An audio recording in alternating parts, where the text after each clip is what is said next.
오늘은 이제 예레미야 10장을 우리가 좀 생각하겠는데요. 예레미야 10장인데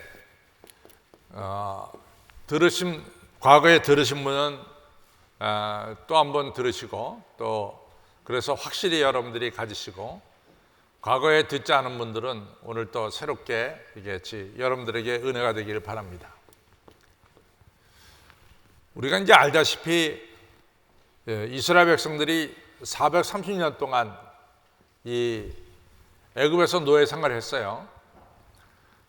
이제 알다시피 출애굽기 5장에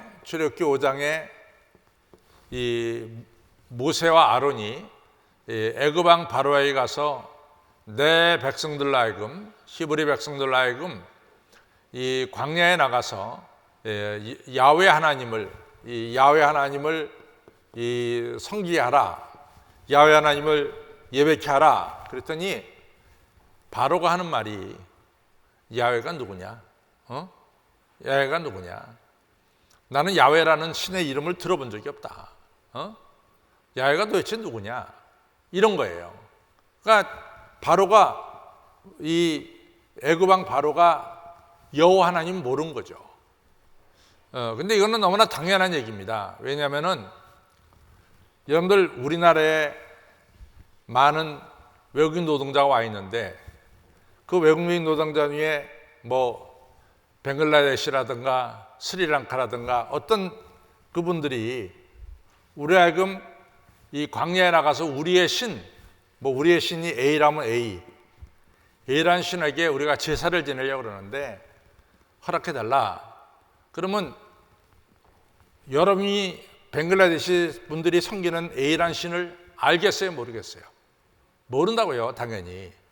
그러니까 애굽 땅에서 외국인 노동자로 일하는 이스라엘 족속들이 광야에 나가서 자기들의 하나님 야훼 하나님을 섬기겠다 이렇게 말했을 때 바로가 모르는 것은 너무나 당연하죠.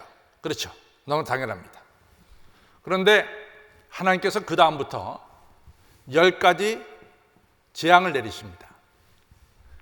이 10가지 재앙을 통해서 바로가 살아계신 하나님을 그때서 깨닫게 돼요. 그래서 바로가 모세에게 그러죠. 내가 너희 하나님 앞에 잘못했다. 잘못했으니까 내 죄를 하나님께 좀 고해서 용서받게 해라. 이러기를 여러 번 하게 됩니다. 그러다가 10번째 재앙, 장자를 치는 재앙에서 바로가 그때서 항복하죠. 그래서 이스라엘 백성들 하여금 광야에 나가게 합니다. 근데 이제 제가 늘 말씀드리지만은 우리가 출애굽기 12장에 보면은 이 출애굽한 백성들을 보면은 출애굽한 백성들이 물론 야곱의 12지파의 이 자손들이 주축을 이뤘죠. 주축을. 그렇죠?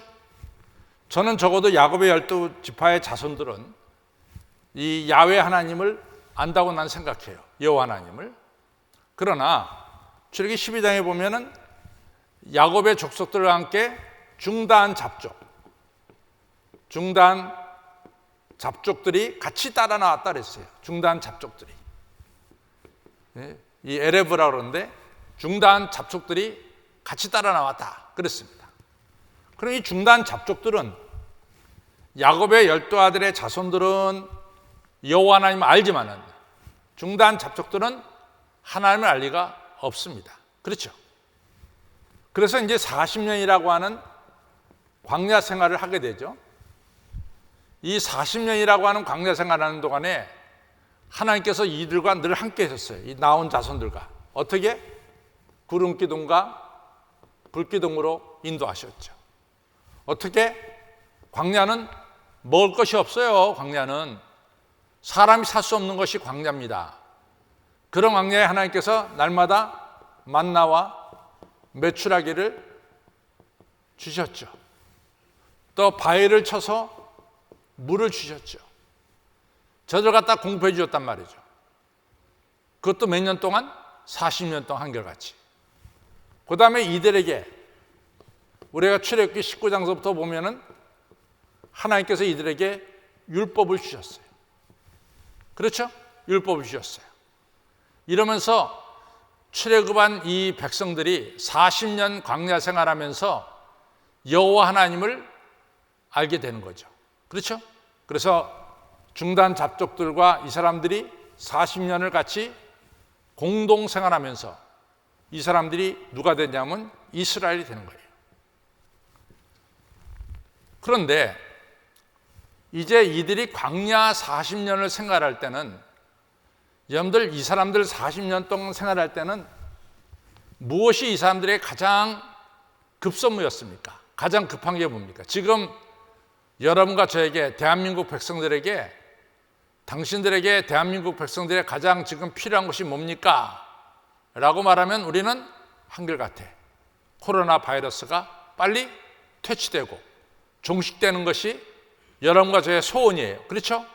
지금 이 시점 2020년 3월 18일에 대한민국 백성들에게 물어본다면 당신들의 가장 필요한 것이 뭐냐라고 물어보면 이구동성으로 우리는 빨리 이 땅이 코로나 바이러스가 퇴치되고 종식되기를 원합니다. 이런 다 똑같은 소원이 있을 거란 말이죠. 그러면 이 광야 40년을 지내는 동안에 이 수많은 백성들이 광야, 사람이 살 수 없는 광야를 지내면서 저들이 가장 필요한 것은 뭡니까? 하루하루 생명이 보존되는 거예요. 그렇잖아요? 생명이 보존되는 거죠. 하루하루. 그 다음에 두 번째가 있다면 빠른 시일 내에 하나님이 약속한 가나안 땅에 들어가는 거죠. 두 가지가 가장 중요한 목적이죠.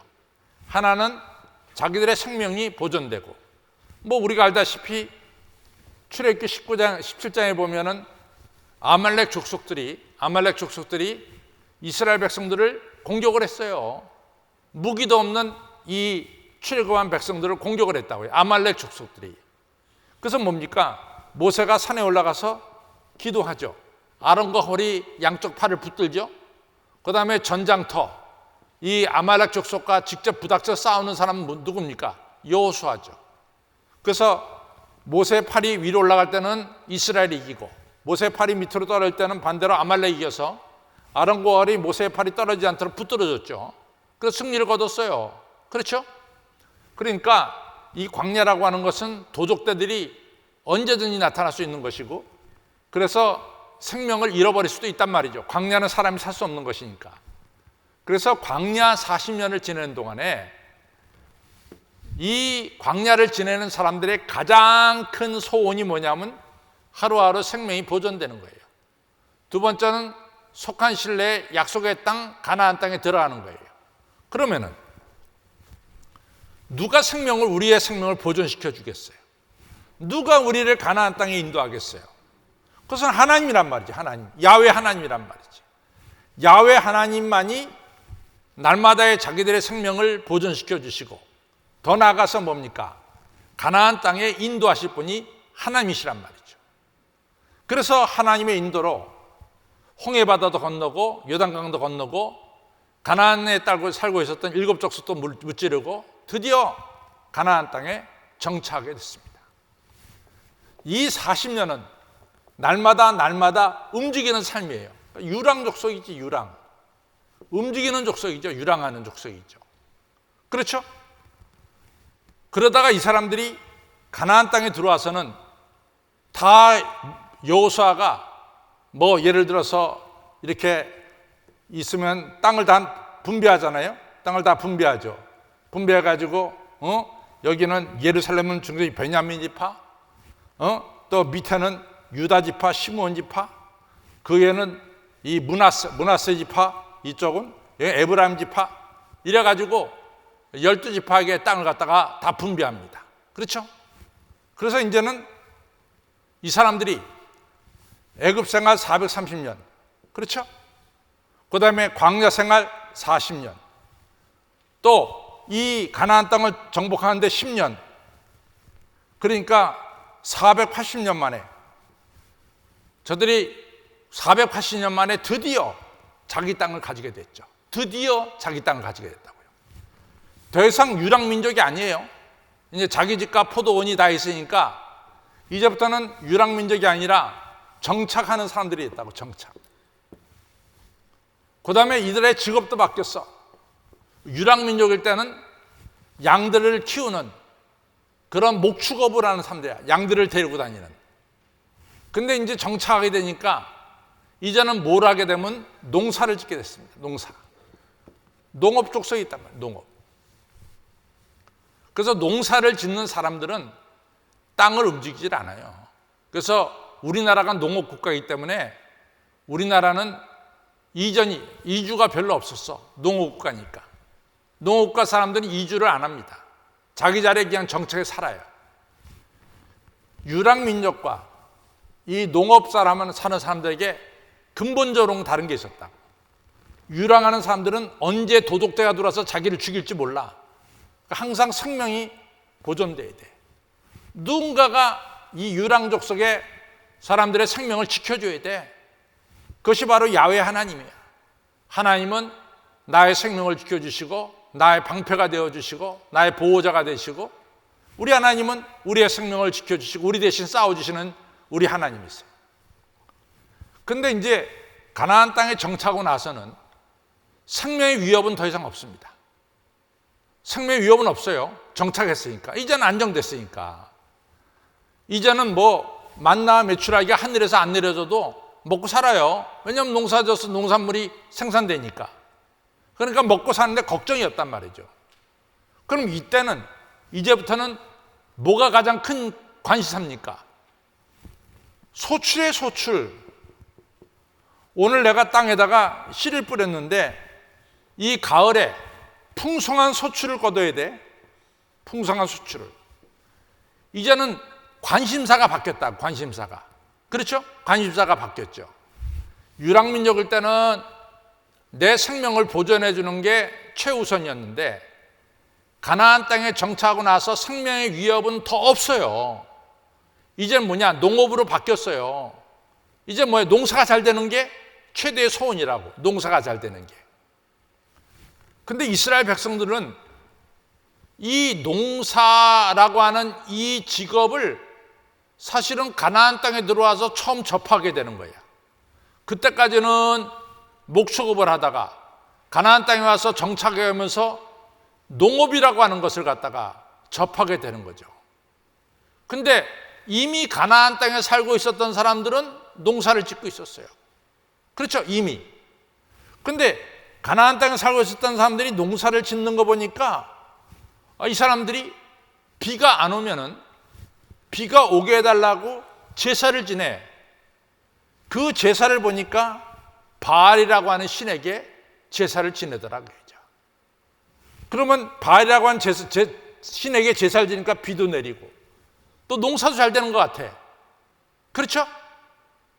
그러니까 이스라엘 백성들이 두 신을 섬기게 됐어요. 지금까지 자기들을 인도한 우리 야훼 하나님을 섬기기도 했지만은 또 동시에 뭡니까? 그 가나안 땅의 사람들이 섬기고 있던 바알 신도 동시에 섬기고 있었다 이거죠. 동시에 섬기고 있었다 이거죠. 그러니까 우리가 얼마 전에 예레미야 7장을 공부했잖아요. 예레미야 7장에서 예레미야가 야단친 게 뭡니까? 너희들 말이야 주중에는 바알도 섬기고 우상도 섬기다가 안식일만 되면 예루살렘 성전에 와서 야훼 하나님 내가 예배드립니다. 그러면 너희들이 모든 죄가 다 사해진 줄로 지금 생각하고 있지 않냐? 그럼 너희들 도대체 성전을 뭐로 하느냐? 성전은 도죽의 굴열로 하느냐? 이러면서 야단을 쳤잖아요. 그러니까 우리가 성경을 보면은 이스라엘 백성들이 하나님을 안 섬겼다? 아닙니다. 저들이 하나님을 섬겼어요. 근데 동시에 누굴 섬겼냐? 바알을 섬겼어요. 바알을 동시에 섬겼단 말이죠. 하나님도 섬기고 또 동시에 한쪽 편으로는 바알도 섬겼어요. 십계명 제1계명이 뭡니까? 제1계명이 뭐죠? 나 외에 다른 신을 섬기지 말라 이거죠. 오직 하나의 신 하나님만을 섬겨라 이거죠. 성경이 가장 중요하게 하는 거는 뭐 바알도 섬기고 하나님 섬기고 두 개 섬기는 거 노노노노 그거 하나님이 인정하지 않습니다. 오직 하나이신 하나님만을 섬기는 것이 올바른 신앙이다. 이것이 구약 성경 전체에 흘러가고 있는 중요한 맥이에요. 이스라엘 백성들이 하나님 안 섬기다. 너 하나님 섬겼어요. 근데 동시에 누굴 섬겼어요? 바알을 섬겼다는 거죠. 자, 근데 이제 왜 바알에 그렇게 빠져들어가느냐? 이 바알이라고 하는 신은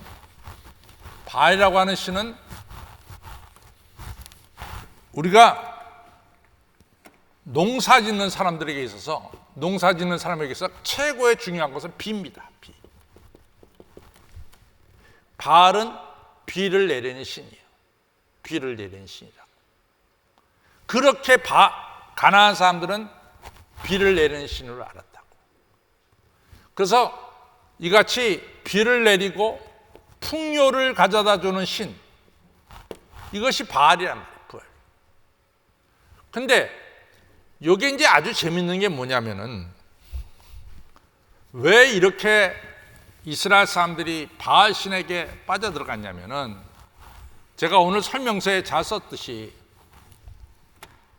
이게 이스라엘은 지중해성 기후입니다.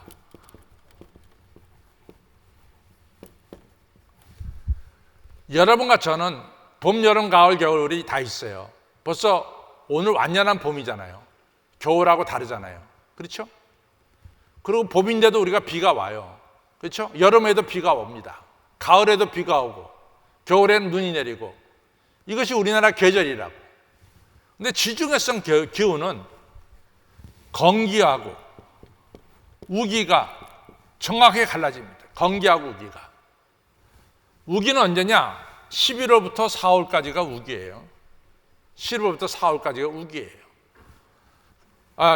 이 11월부터 4월까지가 우기입니다. 건기는 뭐냐? 5월부터 10월이 건기예요. 제가 이제 로스앤젤레스 살았잖아요. 로스앤젤레스가 지중해성 기후라. 그래서 로스앤젤레스는 5월부터 10월 사이에 절대로 비가 안 와. 절대로 비가 안 와요. 절대로 그냥 구름이 검게 하늘에 덮였거든요. 그럼 우리 한국 같으면 이거 비 온다. No, 로스앤젤레스는 비 안 와요.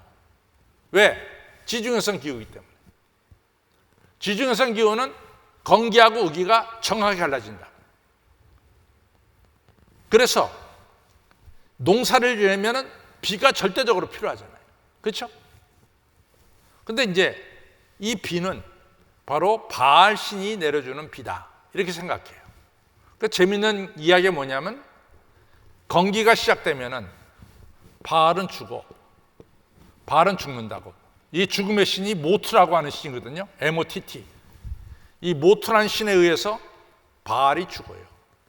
그럼 바알이 죽으면 지하 어느 부분에 바알 신의 시신이 있겠지. 그럼 바알 신의 부인이 뭐냐면 아세라도 될 수 있고 또 이 여러 가지 여신들이 많죠. 이 여신들이 죽어 있는 바알을 찾아 나섭니다. 그래서 이 아세라가 죽어 있는 자기 남편 바알을 갖다가 살려내. 그래갖고 바알과 아세라가 다시 바알이 살아나. 그래서 바알과 아세라가 다시 살아나서 이 부부 관계를 맺기 시작하면은 비가 내린다. 이것이 바로 이 바알 종교의 특징이에요. 그래서 이 바알과 아세라가 이 성적인 결합이 많으면 많을수록 비가 많이 온다. 이것이 바로 이 바알 종교의 특징이죠. 그러니까 이 바알 신전에는 또 아세라 신전에는 항상 남창과 여창이 있어요. 남창과 여창이 있다. 그래서 우리가 므낫세의 왕 때 므낫세가 예루살렘 성전에다가 아세라 목상을 세웠죠. 그 다음에 성전뜰에다가 이 창기들이 거하는 집을 지어놔 버렸다고요. 그러니까 하나님께서 이걸 갖다가 용납 못하신 거지. 거룩한 곳에 가정한 것이 선 것을 보거든 하나님의 심판이 임한 줄로 알아라 그랬잖아요. 그러니까 항상 바알 신전에는 남창과 여창이 있다고. 그래가지고 농사를 짓기를 원하는 사람들은, 농사가 잘 되길 원하는 사람은 바알 신전에 와서 바알에게 제물만 바치는 것이 아니라 남창과 여창하고 관계를 갖게 된단 말이죠. 그러면 농사가 잘 된다. 이런 식의 종교가 바로 바알 종교라고. 그 바알 종교를 가르쳐서 우리가 뭐라고 말해요? 음란의 종교다. 그렇죠? 음란의 종교라고 그러죠. 그래서 그러니까 자꾸만 여기에 빠져들어가는 거야. 이스라엘 사람들이. 농사도 잘 되고 이러기 위해서 자꾸만 바알 종교에, 이런 바알 종교의 특성이 있기 때문에 바알 종교에 빠져들기 시작하는 거죠. 그래서 호세아서도 그러잖아요. 이 고멜한테 너는 남편을 버리고 이같이 포주에게 갔다. 다 여기에는 이런 의미가 다 들어있는 거죠. 그렇죠? 그래서 이 바알 종교에 자꾸만 이스라엘 사람들이 빠져서, 그래서 결국은 587년에 이스라엘이 망하게 된 것, 이스라엘이 바벨론에게 망하게 된 세 가지 이유가 있죠. 첫째는 뭡니까? 우상 숭배예요. 바알 종교에 빠졌어. 두 번째는 뭡니까? 위태할 때 하나님 의지하지 않고 누구를 의지했어요? 강대국을 의지했어. 세 번째, 하나님께서 주신 율법을 저들이 무시했죠. 율법을 무시했죠. 이 세 가지 분명한 죄가 이스라엘에게 있었습니다. 그래서 이스라엘은 망하게 된 거죠. 그래서 오늘 이 바알과 아세라에 대해서 우리가 오늘 예레미야 10장에서 보겠습니다. 자, 예레미야 10장을 갑니다. 이제부터. 이스라엘 집이여 이스라엘 온 족속이여. 1절 여호와께서 너에게 이르는 말씀을 들을지어다. 너희가 하나님께서 너에게 하시는 말씀을 들을지어다. 여호와께서 이같이 말씀하시되, 여호와께서 말씀하시기를 열방의 길을 배우지 말라. 열방은 뭡니까? 이스라엘 빼놓은 이방을 가리켜서 뭐라고 표해요? 이방 나라. 이스라엘 나라를 빼놓고 이방 족속을 가리켜서 뭐라고 부릅니까? 열방이라고 그러죠. 열방의 길을 배우지 말라. 왜 열방의 길은? 열방은 우상 숭배하니까 열방의 길을 배우지 말라. 열방인들은, 이같이 이스라엘 떠난 이방 사람들은 하늘의 징조, 해와 달과 별들의 징조를 두려워한다 이거죠. 해와 달과 별들의 징조는 하나님께서 다 창조하신 건데, 해와 달과 별들은 그것을 그 사람들이 두려워한다 이거죠. 너희는 그것을 두려워하지 말라. 왜? 해와 달과 별들은 하나님이 창조하신 것이다. 3절 열방의 규례라는 것은 우상을 섬기는 방식들입니다. 열방의 규례는 우상을 섬기는 것은 헛된 것이라. 그 위하는 것은, 그 열방이 위하는 것, 열방이 섬기는 것은 뭐냐? 살림, 나무에서 벤 나무요, 또 나무를 잘 다루는 공장의 손이 도끼로 만든 것이다. 그러니까 아세라 목상은 도끼로 만든 것이다. 또 4절 그들이 그 도끼로 깎아 만든 나무에다가 은과 금으로 그것을 꾸미고 목과 장도리로 그것을 든든하게 하여서 요동치 않게 했다. 그러니까 이 나무를 찍어 만든 걸 갖다 거다가 뭐 은색 칠하고 금색 칠하고 뭐 이래가지고 신의 모양으로 만들었다. 근데 이렇게 만든 것은 뭐냐? 그것은 갈린 기둥 같아서, 이때 갈리는 뭐냐면 허수아비입니다. 허수아비. 갈리란 말은 허수아비를 가리켜요. 그것은 허수아비 기둥 같아서, 허수아비가 말합니까? 말 못하죠? 말도 못하며 걸어 다니도 못하니라. 그러니까 우상은 스스로 다닐 수가 없어요. 그럼 우상을 옮길 때 누가 옮기느냐? 사람이 옮기는 거예요. 사람에게 매임을 입느니라. 그것은, 우상은 우리에게 화를 주거나 복을 주지 못하나니 너희는 두려워 말라 하셨나요? 너희 우상을 두려워 말라란 말이야. 우상은 너에게 복을 주지도 못하고 화를 주지도 못하고 아무것도 못한다라고 하는 사실이죠. 그러나 6절에 보면은 그러나 여호와여 주와 같은 자 없나이다. 주는 크시니 주의 이름이 그 권능으로 인하여 크시니이다. 열방의 왕이여 이방 나라들의 왕이시여 주를 경외치 아니할 자가 누구리까? 열방의 왕들도 이는 주께 당연히 경배해야 된다 이거지. 왜? 하나님은 천지를 창조하시기 때문에 당연히 경배해야 된다 이거지. 열방의 지혜로운 자들과 왕족 중에 주의 같은 자가 열방의 어떤 왕도 어떤 대단한 왕도 이같이 하나님과 같은 자가 어디 있냔 말이지. 열방의 어떤 왕도 다 피조물이지만은 우리 하나님은 창조주 하나님이다. 8절 그들은 다 무지하고 어리석은 것이니 우상의 도, 우상의 이 도가 뭐냐? 우상이 섬기는 가르침이 뭐냐? 그건 생명 없는 나무뿐이라. 9절 다시스에서 가져온 은박과 우바스에서 가져온 금으로 꾸미되 공장과 장색의 손으로 만들었고 청색과 자색감으로 그 옷을 삼았나니 이는 공교한 사람에 맞는 것이로다. 우상을 보면은 다시스는 어디냐면 스페인을 가리키죠. 예? 다시스 스페인에서 가져온 은막과 우바스는 성경 지리책의 우바스가 어디냐? 그게 나오질 않아요. 이건 정확하게 성경 지리책에 밝혀지질 않고 있습니다. 그냥 우바스라는 것은 금이 많이 나는 거 이렇게만 알려졌대요.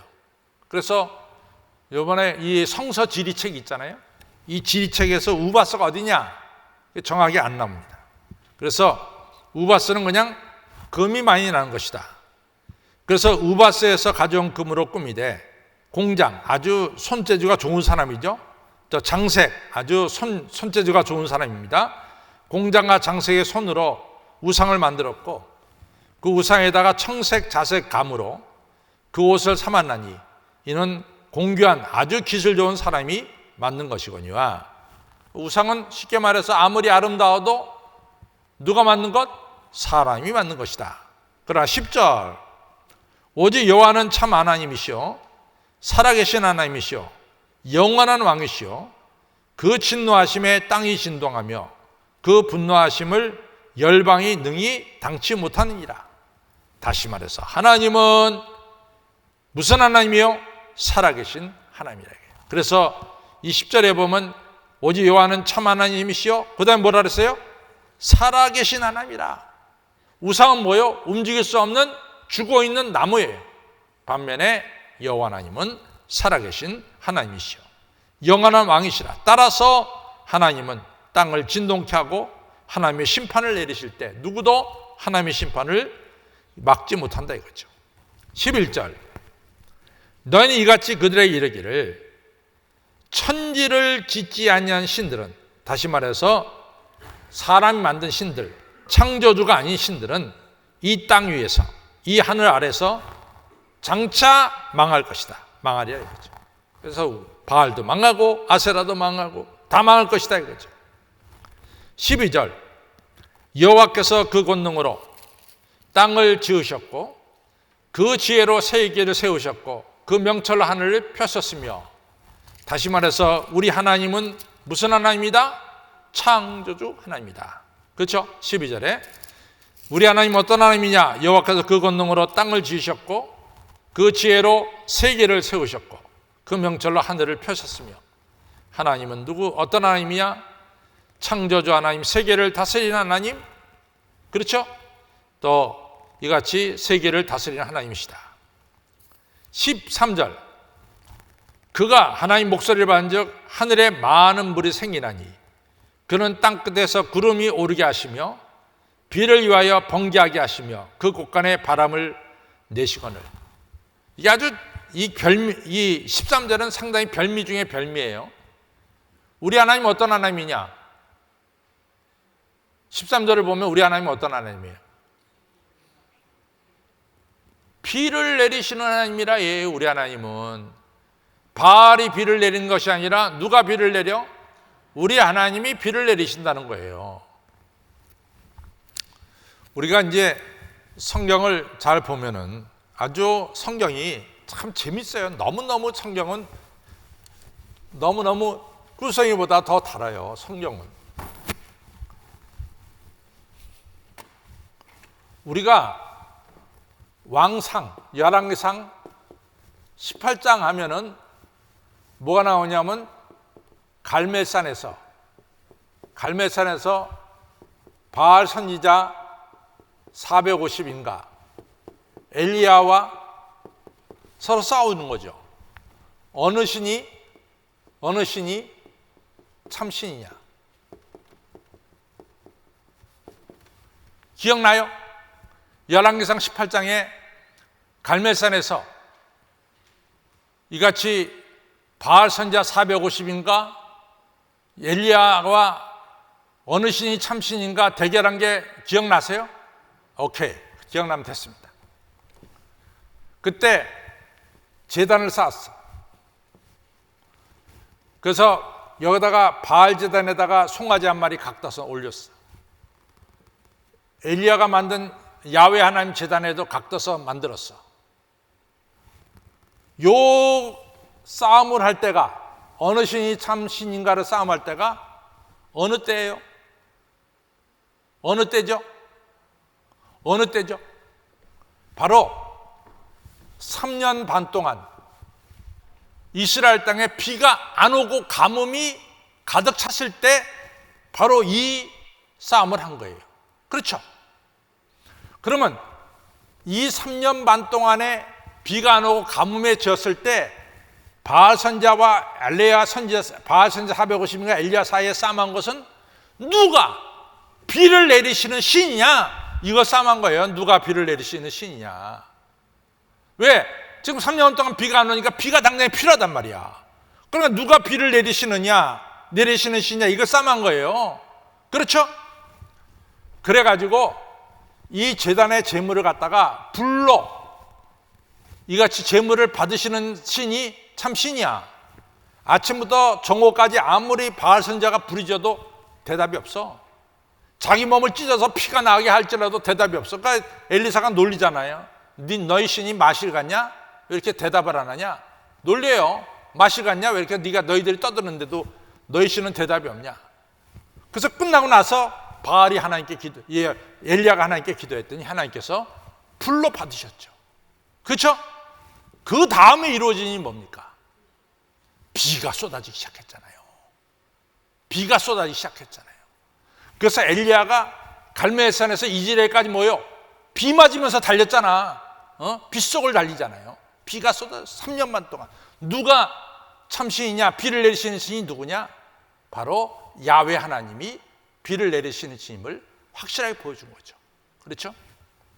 그래서 열왕기상 18장을 볼 때는 단순하게 엘리야가 바알 선지자 450인가 싸워서 이겼다, 거기서 끝난 것이 아니라 그 다음 볼 보면은 바로 뭐가 나와요? 비가 쏟아져 갖고 엘리야 그러죠. 아합한테 빨리 내려가시라고. 지금 비가 쏟아진다고. 엘리야가 너무 기뻤어. 비가 막 쏟아지니까. 그러니까 비 맞으면서 갈멜산에서 어디까지? 이즈라엘까지 달려갔습니다. 자, 그 다음에 이제 가보죠. 그래서 이 13절에 우리 하나님은 비를 내리신 하나님입니다. 14절, 사람마다 우전하고 무식하도다. 금장색마다 자기가 조각한 신상으로 인하여 수치를 당하나니 이는 그가 부어 만든 우상은 거짓 것이요 그 속에 생기 없습니다. 아무리 우상 만들어도 그 우상 만든 사람이 수치를 당해. 왜? 그렇게 아무리 수고해도 그 우상은 생명이 없어요. 15절, 그것들은 헛것이요 망령되이 맞는 것과 또 하나님이 징벌할 때 멸망 것이다. 야곱의 분깃. 자, 야곱을 주신 하나님, 야곱의 분깃은 누구예요? 하나님이죠. 야곱의 기업, 우리의 기업은 하나님이시죠. 하나님의 기업은 하나님은 이같지 아니하시니 그는 만물의 조성자, 창조자요. 이스라엘은 그 산업에, 하나님 만드신 산업의 지파라. 그 이름은 누구냐? 만군의 여호와다. 천지를 지으신 하나님은 만군의 여호와시로다. 자, 이같이 우상 숭배했어요. 이제 우상 숭배한 결과는 뭘까? 하나님의 심판이죠. 17절.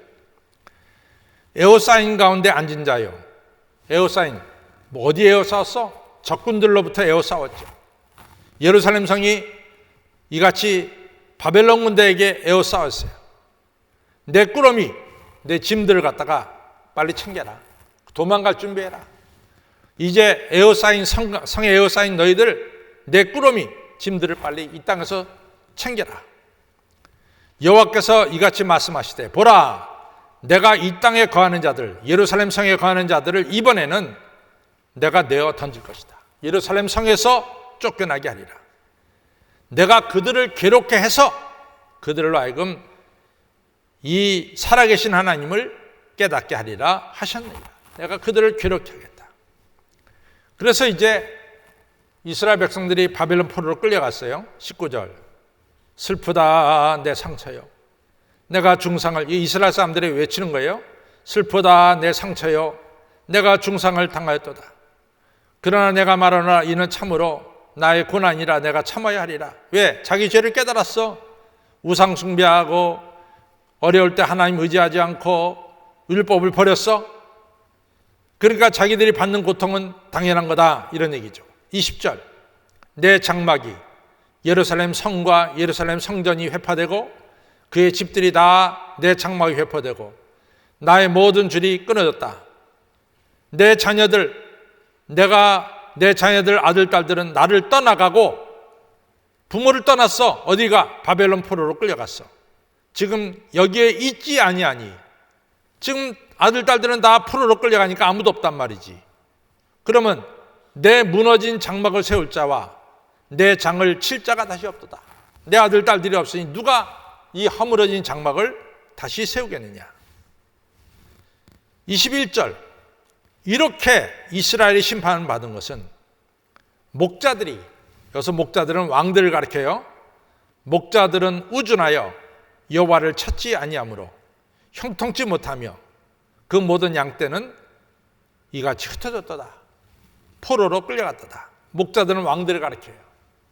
우리가 잘 아는 대로 아하스 왕에게 이사야가 찾아갔죠. 여호와 하나님 믿으십시오. 임마누엘, 하나님이 함께 하십니다. 그랬더니 아하스가 뭐라 했어요? 나 하나님을 괴롭게 하기 쉽지 않습니다. 그리고 의지한 게 누구예요? 아시리아 왕을 의지했잖아요. 그래서 아시리아가 쳐들어와서 46개 성읍을 다 빼앗아 버렸잖아요. 그 다음에 마지막 왕 시드기야 왕은 마지막으로 애굽을 의지했다가 바벨론이 쳐들어와서 완전히 예루살렘 성을 갖다가 무너뜨리고 말았죠. 그래서 이 목자들은 우준하여 밀어내서 여호와를 찾지 아니하므로 형통치 못하며 그 모든 양떼는 흩어졌도다. 22절.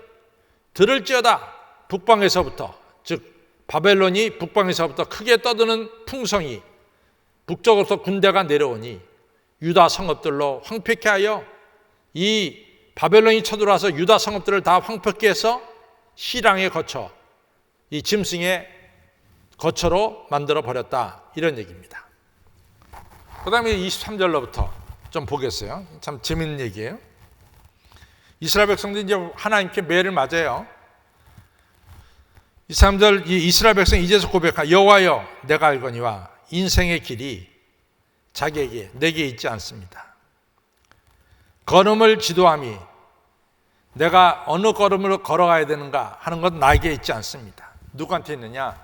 하나님에게 있음을 이제서 깨달았습니다. 그 얘기가 이거예요. 여호와여 내가 알거니와 인생의 길이 우리 인간에게 있지 아니하니 걸음을 지도함도 걸어가는 자에게 있는 것이 아니라 하나님께 있습니다. 이 고백이죠. 24절. 여호와여 나를 징계하옵시되. 나를 징계하는 거 좋습니다. 하나님이 나를, 내 죄 때문에 나를 때리는 건 좋은데 좀 너그럽게 좀 때려주세요. 진노로 하지 마세요. 하나님이 진노로 저를 때리면요 나는 아예 없어집니다. 그러니까 너그럽게 나를 좀 징계해 주시고, 너무 진노로 이같이 저를 갖다가 치지 말아 주세요. 적당하게 좀 때려 주십시오. 너무 많이 심하게 때리지 마세요. 그 얘기가 바로 24절이에요. 여호와여 나를 징계하옵시되 너그러이 징계하시고 진노로 징계하지 마옵소서. 주께서 나를 없어지게 하실까? 진노로 징계하시면 없어지게 할까? 두려워하나이다. 매는 맞되 목숨은 살려주십시오. 이런 얘기가 되겠죠. 그 다음에 이제 또 한 가지 요청해요. 주를 알지 못하는 열방들, 다시 말해서 이스라엘을 점령한 이 바벨론들, 주의 이름으로 기도하지 않는 족속들, 하나님 모르는 족속들에게 주의 분노를 부으소서. 심판을 내려주셔서 저들은 야곱을, 이스라엘을 씹어 삼켜 멸하고 그 거처를 황폐케 하였나이다. 그러면서 하나님께서 이스라엘에게는 너그럽게 좀 때려주시고 이스라엘을 점령한 이 이방들은 완전히 심판해달라는 이런 마지막 기도를 드렸죠. 그러면서 25절 10장이 끝납니다. 자, 결론을 가겠습니다.